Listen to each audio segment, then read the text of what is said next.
Cette histoire commence il y a très longtemps, au Moyen-Âge.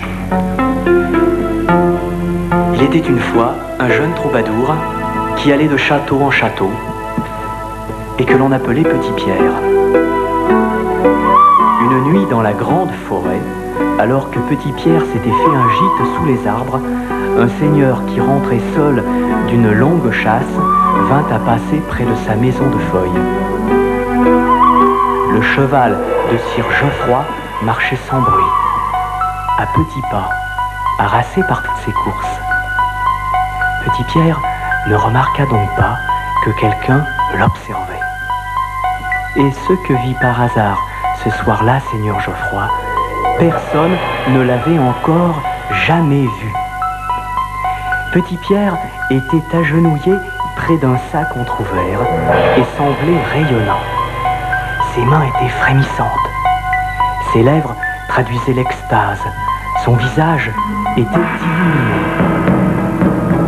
Seigneur Geoffroy pensa que sûrement il y avait dans ce sac mystérieux tant admiré beaucoup d'or, de richesses, quelque autre pierre précieuse.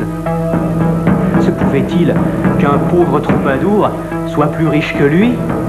Tout ce qu'il y avait en ce domaine n'était-il pas en sa possession? Et il décida de s'emparer du sac. Bientôt Petit Pierre, roué de coups, tombait inanimé sur le sol, tandis que Seigneur Geoffroy s'emparait avec frénésie du grand sac. Il l'agitait, le renversait dans tous les sens, mais rien. Il n'y avait rien. Le grand sac était vide. De rage, Seigneur Geoffroy passa son chemin, jurant par tous les diables que ces troubadours étaient tous des niais. Et il s'enfonça dans la nuit.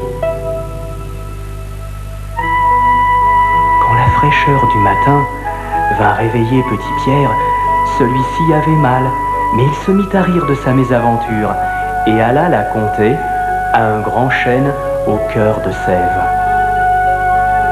Le grand chêne, qui avait tout vu, avoua qu'il avait eu peur et qu'il était bien content de le revoir sain et sauf et ainsi joyeux.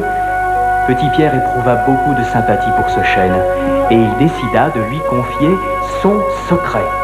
Il retrouva son sac qui gisait non loin de là et lui ouvrit. Et ce fut alors le concert de tous les oiseaux de la forêt, le bruissement des feuilles de tous les arbres. Le soleil inondait ses cheveux et enveloppait son corps humide d'une douce chaleur. Les canards sauvages déployaient leur vol et montaient vers des nuages blancs. La crinière du bois se mettait à flotter comme une moisson qui se plie sous le vent. Car Petit Pierre avait mis dans son sac tout ce qu'il avait aimé et trouvé beau de tous les pays qu'il avait visités. Et le lendemain, Petit Pierre mit ses rimes au plus petit couplet de sa chanson. Sais-tu, si tu as ouvert ton cœur avant d'oser ouvrir le sac du bonheur? Et tout le monde, ce jour-là, comme par magie, le comprit.